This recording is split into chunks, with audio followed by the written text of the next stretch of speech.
Allez, bonjour à tous, j'espère que vous allez bien. Aujourd'hui, on va faire une analyse de 5 cryptos. On verra ENA, ADA, TAO, CRO et LDO. Donc on va voir, pour faire de la continuation de tendance, s'il y a des opportunités qui peuvent se présenter actuellement. Et on verra également sur du long terme quelles sont des zones qu'on pourrait tout simplement atteindre, que ça soit d'un point de vue prise de profit pour clôturer ses positions, mais également d'un point de vue achat long terme si on revient chercher des niveaux intéressants. Avant de commencer la vidéo, je tiens à vous rappeler, chaque dimanche, il y a la Trader Letter. J'envoie tout simplement un cours 100% gratuit. Mon but, c'est de te partager mes connaissances, mon expérience, les erreurs que j'ai fait dans le passé qui me permettent aujourd'hui de trader et d'investir activement sur les cryptos. C'est entièrement gratuit. Tu as juste à cliquer sur le premier lien en description. Tu arrives sur cette page, tu rentres ton mail et tu peux te désinscrire à tout moment si ça ne t'intéresse pas. Donc voilà, je te partage toutes mes connaissances, toutes mes compétences que j'ai acquises chaque semaine le dimanche soir sur un mail. Voilà, 3-5 minutes de lecture, grand maximum. Le but, c'est d'aller directement à l'essentiel. Alors, on va voir 5 cryptos, comme je l'ai dit, ENA, ADA, TAO, CRO, LDO. C'est des charts que j'estime intéressantes pour faire de la continuation de tendance. On a des charts qui sont pas mal. Je vais pas reprendre des charts que j'adore, comme par exemple AVE, Link, SUI, qui performent très bien, parce que j'en ai déjà parlé énormément les 2 dernières semaines, mais je vous invite à regarder ces vidéos-là, et c'est pour moi ici des altcoins très performants. On voit que SUI a déjà presque refait un nouveau sommet, AVE qui a bien ravalé une partie de la baisse. Voilà, c'est des charts où on repart très rapidement. Pourquoi? Parce que c'est des altcoins qui sont fortes, et nous, en tant que trader, on veut faire de la continuation de tendance sur des altcoins qui sont tout simplement fortes. Donc je prends les altcoins. ENA, c'est une crypto qui est magnifique d'un point de vue technique, d'un point de vue fondat en bull market, c'est un très bon projet. D'un point de vue token mix, j'ai envie de dire c'est pas terrible, mais en bull market on s'en moque. Par contre, c'est un projet, en bear market, faut se barrer. Faut se barrer pourquoi? Parce que on a énormément de tokens à libérer. On le voit ici, on a un market cap de 3,5 milliards et une FDV de 17 milliards. Ce qui veut dire tout simplement que si ENA reste avec ce même prix, on aura et que tous les tokens sont en circulation, on aura un market cap de 17,8 milliards. Et on voit que total de l'offre 15 milliards, prévieusement en circulation, circulating supply, je sais pas pourquoi c'est en anglais, enfin en français, circulating supply, on a 3 milliards. Donc on a des tokens à débloquer. Et ça on peut aller le voir, par exemple si je vais ici, je mets ENA et TENA, voilà. On voit que jusqu'à avril 2028, on a des jetons qui vont être débloqués. Donc ça, en bull market, c'est pas spécialement un problème, parce que il y a une forte demande et on voit que on n'a pas encore de gros déblocages de jetons. Par contre, attention, on va voir comme ça un déblocage qui va être linéaire. Là déjà, on a un gros palier qui est prévu avril 2025. Ça peut freiner l'évolution du token. Pourquoi? Parce que tout simplement, on a des investisseurs, des investisseurs privés, on a l'équipe, on a la fondation, etc., qui ont pu profiter d'un prix extrêmement faible et qui ont leurs tokens qui sont tout simplement bloqués dans des smart contracts. Et ici, actuellement, on a un prix à 1,2 $. Si je regarde, là, Strategic Round a un prix à 2 centimes.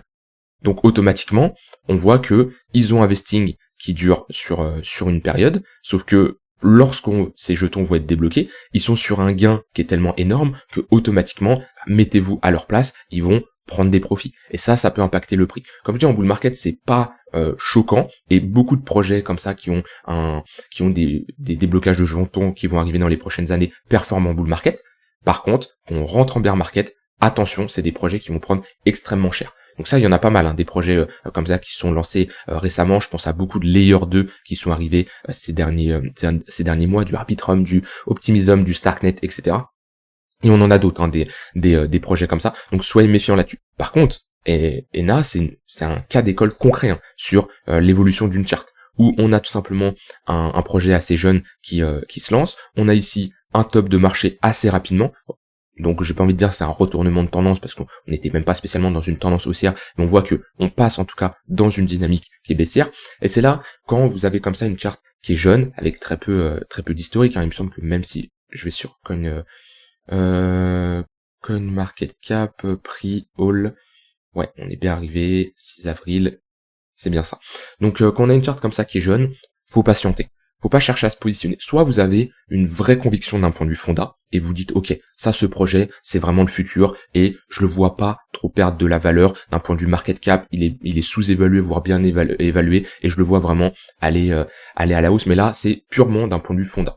Si vous avez peu de connaissances d'un point de vue fonda, le mieux c'est de patienter et d'attendre qu'un bottom se pose. Et on voit que ça vous évite de vous positionner et de prendre potentiellement un moins 85%. Et à quel moment ça devient intéressant? Et on le voit dans l'évolution du prix, juste dans la dynamique du prix et la dynamique de la structure de marché. On fait ici des creux, des sommets de plus en plus bas. Jusqu'à arriver à un stade où on commence à voir déjà un affaiblissement. Pas besoin de mettre un indicateur de momentum, même si je peux mettre un MACD, je passe ici en daily, on le voit, la divergence haussière, on la voit. Ici on fait des creux de plus en plus bas, et ici sur le MACD on fait des creux de plus en plus haut. On a un affaiblissement, ici, elle est visible. Maintenant ça, le MACD est calculé en fonction de l'évolution du prix, et cet affaiblissement, on le voit dans le prix. On a des impulsions baissières, moins 56%, ici, moins 66%. Mais les impulsions d'après sont beaucoup plus faibles. Et ici, c'est très visible. Ce qui nous montre un affaiblissement. Donc déjà, c'est un premier élément qu'on a, comme ça, pour potentiellement se positionner sur un bottom. Et ensuite, on voit ici l'inversion de notre dynamique, où on fait plus des creux des sommets de plus en plus bas, mais ici des creux des sommets de plus en plus haut. Et là, on a des structures de retournement. Et depuis, on est dans une bonne dynamique qui est haussière. Donc, Ethena, c'est une très bonne crypto pour faire de la continuation de tendance. Depuis qu'on a break le niveau des 43 centimes, on a une très bonne accélération à la hausse. Et comme d'habitude, vous mettez ici des moyennes mobiles. Des moyennes mobiles qui vous permettent de matérialiser une tendance, d'avoir une représentation concrète de où sont les points de repère intéressants dans une dynamique qui est haussière, sur différentes unités de temps, le tunnel 15 minutes qui nous permet de faire de la continuation de tendance sur du court terme, sur l'intraday. Quand on perd le 15 minutes, on a de grandes chances de rebondir dans le 1 heure. Si on perd le 1 heure, on a de grandes chances de rebondir dans le 4 heures. Et quand on a un nouveau élan haussier, on voit bien les pullbacks dans ces moyennes mobiles-là sont tout simplement des opportunités d'achat. Et actuellement, on est revenu chercher le 4 heures. Bonne confluence ici avec ce niveau de support, le niveau des 85-87 centimes de dollars d'un point de vue action du prix. On le voit bien, hein, c'est un précédent sommet qu'on a break, qu'on a flip ici donc cette résistance on la flip en support, et ici on est revenu chercher ce niveau-là, prise de liquidité, réintégration. Des altcoins comme ça, fortes, vous aurez jamais une opportunité où on va revenir chercher des gros niveaux de support, poser un bottom long terme. Or, potentiellement en bear market, ou si on a une grosse tendance baissière, mais quand on a comme ça un flux haussier qui existe depuis le début novembre, on a break le tunnel daily, on est parti à la hausse, les pullbacks sont des opportunités d'achat. Et c'est là la différence entre une altcoin faible et une altcoin qui est forte. Une altcoin qui est forte, au moment où elle part, elle rebondit direct. Et elle repart et elle rebondit direct. Et elle repart et elle rebondit direct. Des cas comme AVE, Chainlink, on les a vus, SUI, c'est des altcoins qui repartent fortement. Comparé à une altcoin qui est faible, elle va plutôt consolider avant de partir. Donc, Ena, la chart, elle est vraiment bien. D'un point de vue investissement long terme, on n'est pas dans une bonne zone pour se positionner. Alors, je ne sais pas si on aura des opportunités d'achat sur du long terme qui vont se proposer sur Ena. On a pullback ici, les 0,382, le premier arrêt. Tant que ce premier arrêt tient, on estime qu'on est toujours dans une tendance long terme haussière. Quand on perd les 0,382 et perdre, c'est vraiment clôturer en dessous et s'installer, en général, on a de grandes chances par la suite d'aller chercher notre zone entre les 0,118 et les 0,786 ici. Maintenant, c'est sûr que si on revient chercher cette zone de rechargement, c'est une bonne zone de localisation pour se positionner. Par contre, attention, faut voir comment on y va. Si on commence à pullback assez rapidement, dans ce cas-là, ok, pourquoi pas. Par contre, si on commence à proposer ici une pattern de distribution, méfiance, je me positionnerai beaucoup moins agressivement que si on vient rapidement de pullback, et dans ce cas-là, j'attendrai plutôt une structure. Parce que il y a une différence entre avoir directement un retracement, où on voit que là on est juste sur un pullback, et en aucun cas une baisse comme ça nous inverse le bottom de marché qu'on a eu ici et la dynamique qui est haussière. Par contre, quand on commence à faire une pattern de distribution, là c'est totalement différent, et pour inverser une pattern de distribution, il nous faut une pattern d'accumulation de l'autre côté. Et sachant, comme je dis, c'est un projet avec pas mal de jetons à débloquer, méfiance, c'est pas une crypto où je vais me positionner rapidement en bear market. Donc par contre, pour du trading et de la continuation de tendance, je vais plutôt me concentrer là-dessus. C'est pas un projet où j'ai envie vraiment d'être positionné et garder cette crypto 3, 4, 5 ans. Par contre, pour un cycle ou pour quelques mois, c'est un projet très intéressant. Et selon moi, comme je vous l'ai déjà dit, tous les pullbacks, moins 30, moins 20% sur des altcoins fortes, c'est des opportunités d'achat pour viser la continuation de tendance.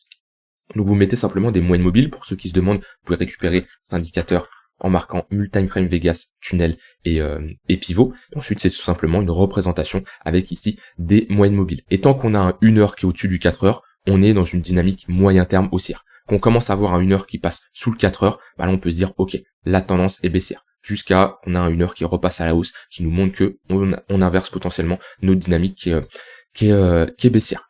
Maintenant, pour d'un point de vue prise de profit, on est sur un projet qui a très peu d'historique, donc déjà c'est plus compliqué. Alors là, on revient chercher quand même une précédente zone de résistance, ce précédent sommet. Maintenant, si on break et qu'on a une continuation, le mieux c'est de prendre les chiffrons psychologiques, les 2$, c'est un chiffron psychologique qui peut faire office de résistance, et de prendre également le market cap, et de se poser la question, est-ce que le projet, il est surévalué? Alors on sera jamais précis dans l'évaluation comme ça, si on compare par exemple ENA qui a 3,5 milliards de market cap, 3,5, on est 41e, c'est compliqué de dire, ah bah ENA mérite la 38e place. On n'est pas à 200 millions sur le market cap, c'est très dur d'estimer ça. Par contre, si demain on a ENA qui pump énormément et qui arrive dans le top 25, top 10, je commencerai à dire, ok, attention, on commence à être potentiellement surévalué. Sauf si on a une hausse globale du market cap de l'écosystème crypto, où dans ce cas-là, c'est tout qui augmente, donc c'est totalement différent. Mais si on a juste ENA qui fait son boule de chemin et qui commence à rentrer dans le top 10, top 5 carrément, bon là on est vraiment sur une capitalisation qui serait énorme, mais c'est pour faire comprendre qu'on peut prendre le market cap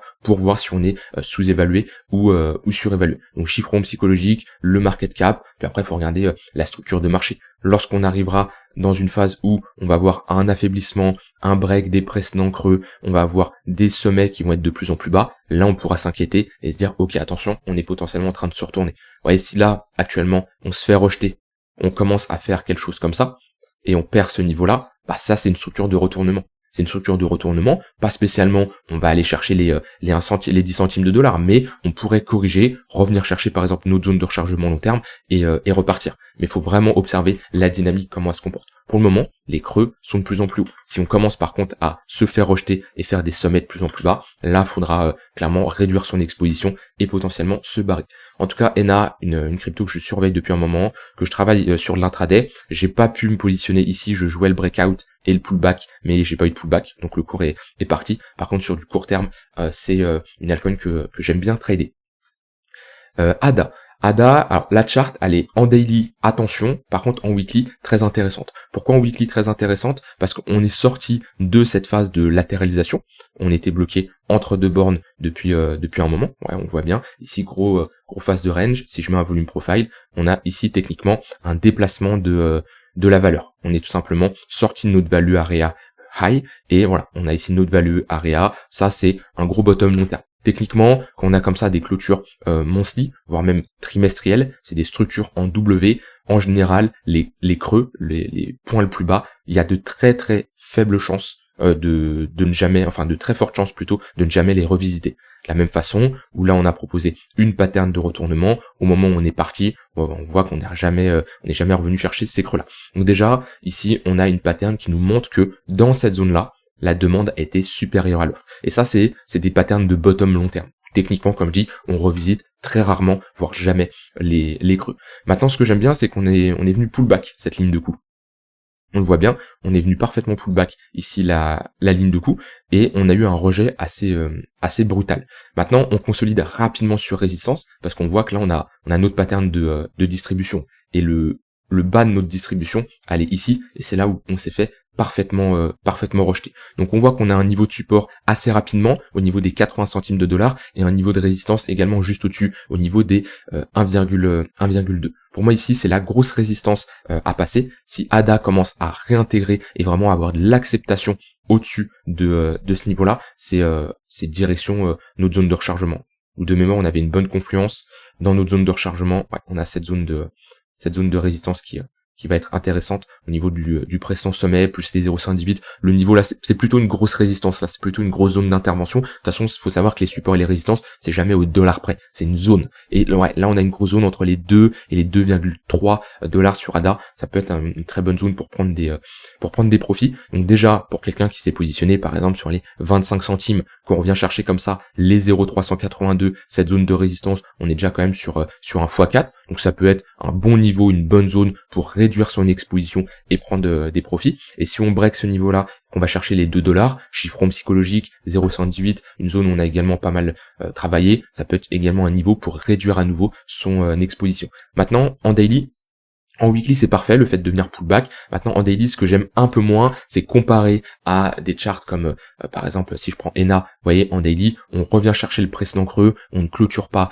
en dessous, on a toujours une dynamique qui est haussière. Sur ADA, on voit qu'on fait ici un sommet, un creux, un sommet plus bas que le précédent et un creux plus bas, avec une clôture sous ce niveau-là. Donc ça nous montre quand même que, comparé à ENA et d'autres cryptos comme AAVE, Chainlink, c'est une crypto qui va être un peu plus faible. Donc un peu plus compliqué à trader. Si je mets ici des moyennes mobiles, vous voyez que ENA, pareil, on a pullback le tunnel 4 heures, alors que sur ADA, on est passé en dessous. Donc on est actuellement sur une zone de résistance, parce qu'on est au niveau de notre tunnel 1 heure, on a la ligne de coup de cette pattern de top. Donc c'est pour ça, en daily, moi ce que j'aimerais voir, c'est une réintégration claire de ce niveau-là, avec pourquoi pas une structure en doublé pour inverser notre dynamique. Elle peut se faire très rapidement la structure, comme on peut range pendant un moment, mais c'est ce que j'aimerais voir en daily pour au moins me dire, ok, on a vraiment un retour des acheteurs. Parce que oui, le weekly, il est assez propre, le fait de pullback, et en plus, pareil, on se concentre sur une altcoin qui a bien performé ces dernières semaines, et je préfère me concentrer sur ADA, qui a très bien performé, qu'une crypto qui n'a pas fait grand chose, et qui est dans une phase de range, sauf si on se positionne sur les extrémités, mais sinon, je préfère me concentrer comme ça sur une crypto qui est bien partie. Par contre, en daily, ce qui me manque, c'est repasser au-dessus du tunnel 1 heure. Comparé à ENA où on a un tunnel 1 heure qui est haussier et un cours qui évolue au-dessus, ADA, vous voyez, on est en dessous. Donc ça serait bien de s'affranchir de ce niveau-là, proposer une sorte de pullback, et dans ce cas-là, on pourrait repartir et tenter de break les 0,382. Après, comme je l'ai dit, 0,118, c'est la prochaine target. On peut mettre des extensions de Fibo au cas où on doit faire un nouvel ATH. Ça nous donnerait une target vers les 4,8 $. Bien sûr, prenez des profits bien avant. On prend toujours ces profits sur la montée. Vous aurez jamais le top parfait, c'est pas possible. Et le but, c'est tout simplement de réduire son exposition sur des gros niveaux de résistance. Tao, très intéressant. Je vous avais montré d'ailleurs une position hier, j'en ai parlé dans la vidéo sur quand j'ai analysé tout simplement le marché de manière générale. Je trouve la chart assez intéressante et avec une amplitude qui nous laisse un risk-reward intéressant. On voit que globalement, on est revenu chercher notre précédent ATH, on s'est fait rejeter et ensuite on a corrigé, on a marqué un premier creux vers les 400 $, on a rejeté, on est revenu chercher les 400 $ et globalement moi ce que je vois c'est on est bloqué actuellement dans un range, dans une phase de consolidation et on a une magnifique réaction acheteuse juste hier là avec la prise de liquidité de ce creux là. On voit que voilà, on réagit directement, ravalement haussier, ça repart immédiatement. Donc là, ça nous montre tout simplement que on a eu une réaction acheteuse au moment de la prise de liquidité de ce creux-là. On est également dans un range, sur une extrémité basse. Et comment on traite un range? Un range, il se traite toujours de la même manière. Les zones de support, les extrémités basses, ça va être des zones où on va chercher des achats. Et le milieu de range, plutôt une zone où on va chercher de la prise de profit quand on s'est positionné sur l'extrémité basse. Et le haut de range, ça va être une zone où on va prendre des profits totaux, voire à 80%, sauf si vous jouez le jeu. En fait, un range, je vais faire un dessin parce que là, ça va être beaucoup plus simple. Extrémité haute, on cherche des shorts. Extrémité basse, on cherche des achats. Hop. La zone d'invalidation, elle est simple. Si vous cherchez des achats sur la borne basse, la zone d'invalidation, c'est si on a de l'acceptation sous le range. C'est-à-dire que si on fait quelque chose comme ça, vous invalidez votre trade parce qu'on sort du range, on sort de la zone de valeur et votre but, si vous tradez l'extrémité basse d'un range, c'est pas de holder une tendance qui devient baissière. Inversement, si vous tradez le haut de range, vous avez une zone d'invalidation si on commence à s'installer au-dessus du haut de range. Pour prendre des profits sur un bas de range, on va chercher, comme je l'ai dit, des achats, on va prendre des profits milieu de range, ça peut être une prise de profit partielle, par exemple 33% de votre position.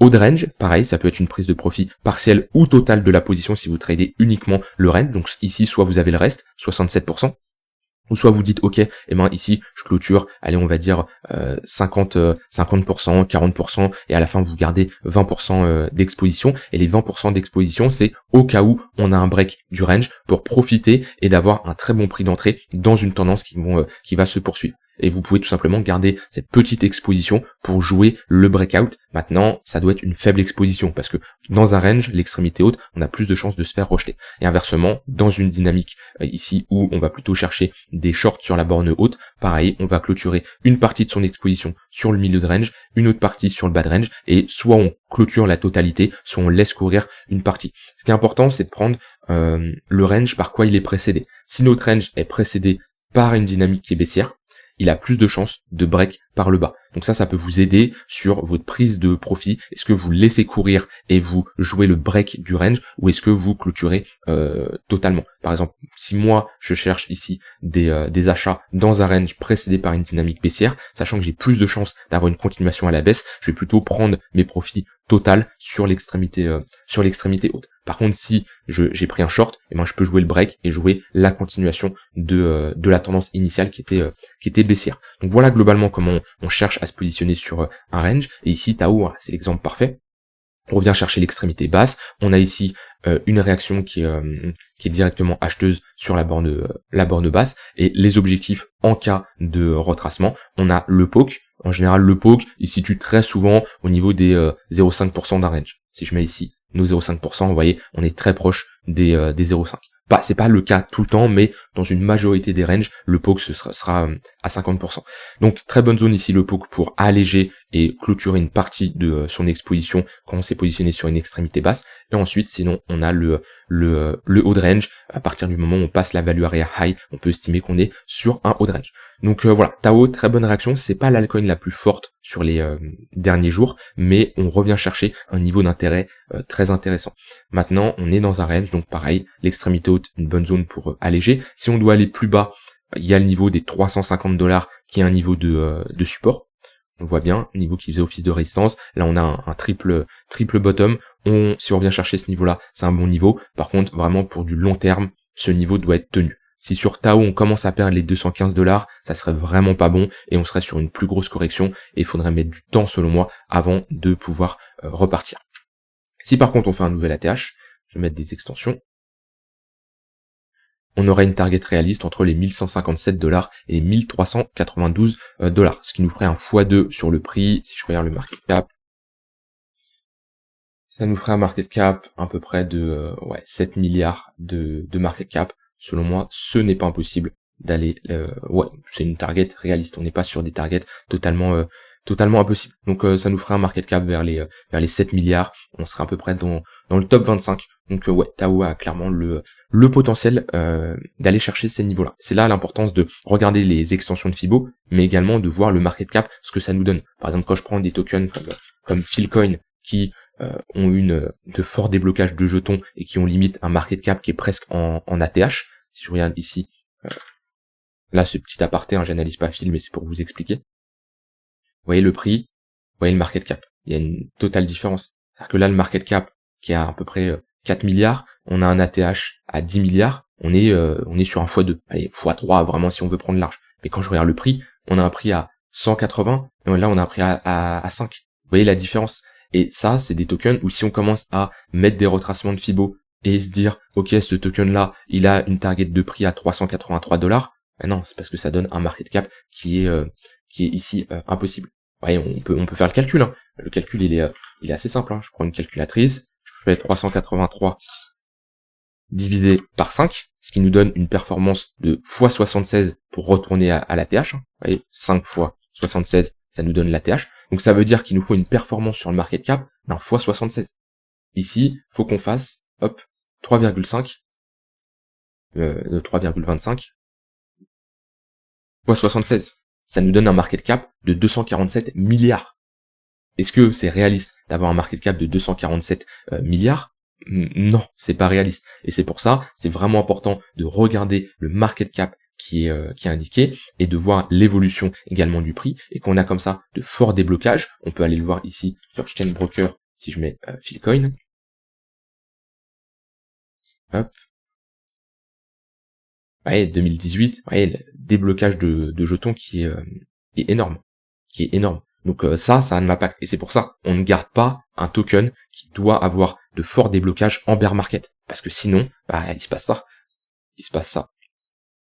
Il se passe qu'on prend des moins 98, moins 99 sur ce genre de projet. Et c'est un projet qui ne retournera jamais à son ATH. Pourquoi? Parce que l'ATH n'est pas réaliste. Alors, c'est possible de faire des 4000% sur des altcoins, mais pas des altcoins qui ont un market cap qui est aussi élevé. Donc voilà, ça c'est un point très important à prendre en compte. C'est pour ça quand je dis Tao, oui, il a le potentiel, mais c'est pas le cas de toutes les cryptos. Crow, pareil, la chart elle est intéressante. Pourquoi? Parce que à peu près similaire à à ADA, on sort d'une grosse phase de latéralisation avec une bonne clôture monthly, et on a pullback, et on est toujours en train de pullback ce précédent sommet. C'est un niveau pareil qui doit tenir. On voit que en daily, on est dans une phase ici de consolidation. On est venu prendre la liquidité, et on a une réaction acheteuse. Et il y a beaucoup d'altcoins qui sont dans cette même configuration, c'est-à-dire dans une phase de range, en train de consolider, précédé par une dynamique qui est haussière. On revient chercher la borne basse, et pour moi, ce genre de range a plus de chances de break par le haut. Pourquoi? Parce que un range précédé juste avant par une dynamique haussière, on a plus de chances d'avoir une continuation dans le sens initial de la tendance. Donc c'est plutôt pas mal, et dans ce genre de crypto, l'idéal c'est se positionner sur l'extrémité basse, et comme je vous ai dit, on peut alléger une partie milieu de range, haut de range, ce qui fait déjà entre l'extrémité basse et l'extrémité haute une bonne performance de 40%, et garder une exposition au cas où on a une continuation de tendance. Après, vous pouvez avoir une stratégie de base qui vous dit, moi je ne trade pas le range, je trade la continuation de tendance, mais je me positionne sur un bas de range. Et votre but, c'est tout simplement de trader ce genre de mouvement, où si on part du principe que le marché est fractal et se répète, on aurait tout simplement une impulsion, un range, suivi d'une seconde impulsion, ce qui nous donne une target vers les 30 centimes de dollars. On peut mettre ici des extensions de Fibo également, un 118-100% d'extension, voilà, ça c'est une bonne zone ici pour prendre des profits si on part du principe que le marché est fractal et le marché se répète. Et là pareil, même à partir de maintenant, on est sur un plus 80, 90%. Donc ouais, la chart elle est pas mal. Si on doit pump pendant ce bull market, revenir chercher les 37-40 centimes, ça peut être une target réaliste. Je vais mettre ici un petit pot.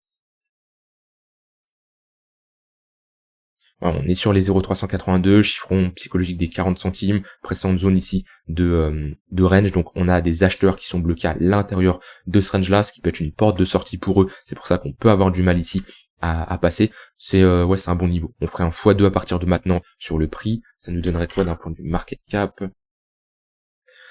Ça nous donnerait un market cap, on a une FDV à 5, ok, un market cap aux alentours des 9 milliards.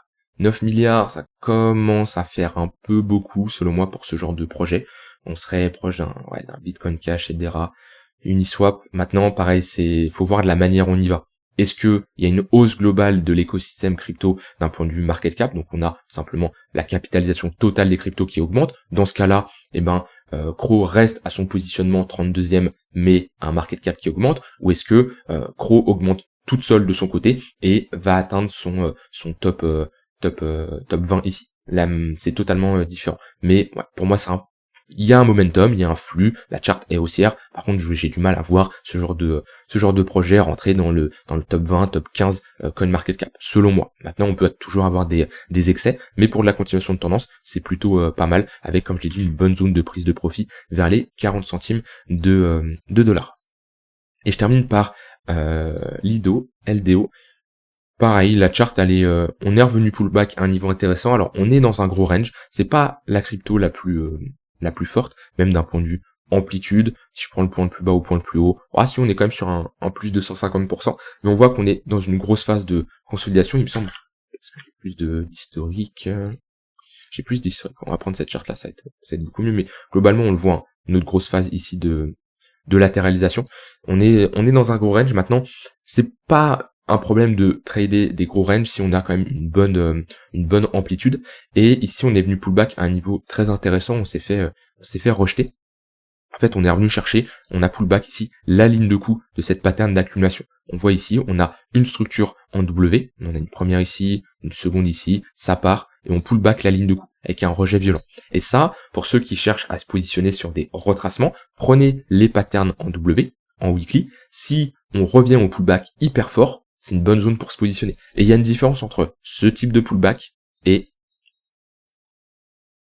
ce type de pullback. C'est totalement différent. Ici, je peux me positionner agressivement parce qu'on est juste sur un retracement et ce niveau a plus de chances de tenir. Par contre, si on fait ça et on fait ça, là, je vais pas me positionner agressivement et je vais attendre d'avoir à nouveau une structure de retournement parce que ici, on a fait une pattern de distribution. Donc ici, le pullback, il est très intéressant. On voit qu'on revient chercher ce gros niveau de support.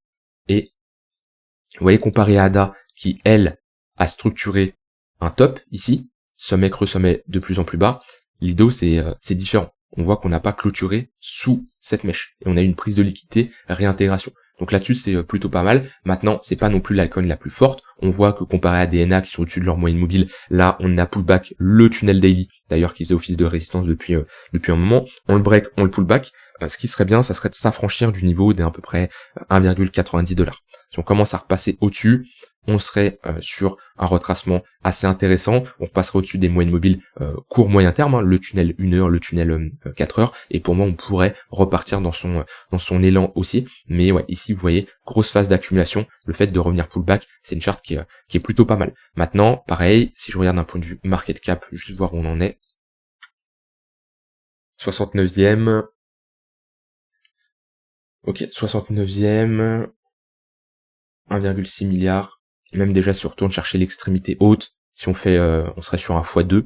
Ouais, c'est tout à fait réalisable sur le market cap d'aller chercher ce genre de niveau. Par contre, si on commence à break le haut de range, on est quand même sur un range qui dure depuis 2022, et là on serait sur une grosse structure. Et dans ce cas-là, on peut mettre clairement des extensions de Fibo. On prend le point le plus haut, le point le plus bas, et avoir un Lido qui s'échange autour des 6 à 7$, c'est tout à fait c'est tout à fait possible. On serait à peu près sur, allez, on va dire un x4, environ x4, x5, ce qui nous donnerait un market cap de 7 milliards, je rentre pas dans les calculs, mais environ. Et c'est possible. Maintenant, j'aurais quand même tendance à prendre des profits sur l'extrémité haute, pas parce que c'est impossible qu'on casse, c'est juste que on est quand même sur une grosse zone de résistance ici. Et on voit que à ce niveau-là, on a eu une pattern de top qui est très visible. En fait, ce qu'on a fait là, on a fait l'inverse ici. Vous voyez là, on a la structure de distribution avec, au lieu de faire des creux des sommets de plus en plus haut, on fait des creux des sommets de plus en plus bas. On le voit qu'à décolle ici, sommet, creux, plus bas, break ici, pullback sur la ligne de coup, rejet. Bah là on fait la même chose, sauf que c'est inversé. On fait ici des creux des sommets de plus en plus haut, pullback ici, et on se fait rejeter également. Donc c'est là où, sur une extrémité haute, on va avoir une offre qui va être supérieure à la demande, des vendeurs qui vont être beaucoup plus présents, et sur une extrémité basse, des acheteurs qui vont être beaucoup plus présents. On le voit bien ici, structure en W, ici, structure de top, jusqu'à arriver chercher.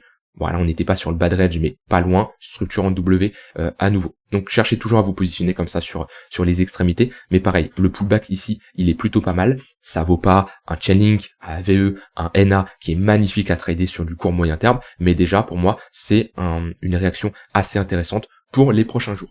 Voilà, je vous laisse avec ça, j'espère que l'analyse de ces 5 altcoins vous aura plu, vous aura aidé, et le but c'est pas spécialement de vous dire oui, regardez ces altcoins là, c'est les meilleurs, achetez-les ou faites ci, faites ça, absolument pas. Le but c'est de vous montrer ma manière de faire, de vous présenter une méthode et de vous partager des conseils. Vous voyez, quand je vous montre ENA, comment la charte se comporte et comment on cherche à trader la tendance, quand je vous montre sur Tao, comment trader un range et se positionner sur les extrémités, c'est ça mon but. C'est de vous rendre autonome, de vous montrer une méthode de trading, une stratégie, comment je fonctionne, mais pas de vous dire, ah bah achetez ci, achetez ça, parce que je ne fais pas de conseils dans un investissement, c'est absolument pas le but. Et le pire, c'est d'être dépendant de quelqu'un et de suivre tous ses conseils. Si vous suivez mes conseils comme ça, et c'est pas des conseils d'ailleurs que je donne, mais si vous suivez ce que je dis sans vraiment comprendre, ça n'a aucun intérêt et c'est vraiment pas le but pour moi. Je vous laisse avec ça, n'hésitez pas à vous inscrire si vous voulez avoir demain un mail 3-5 minutes de lecture où je vous partage énormément de conseils. C'est un mail qui est chaque dimanche bourré de valeur et qui va vous permettre de clairement progresser. Je vous laisse avec ça, je vous souhaite une très bonne fin de journée et je vous dis à demain pour une prochaine vidéo. Bye bye.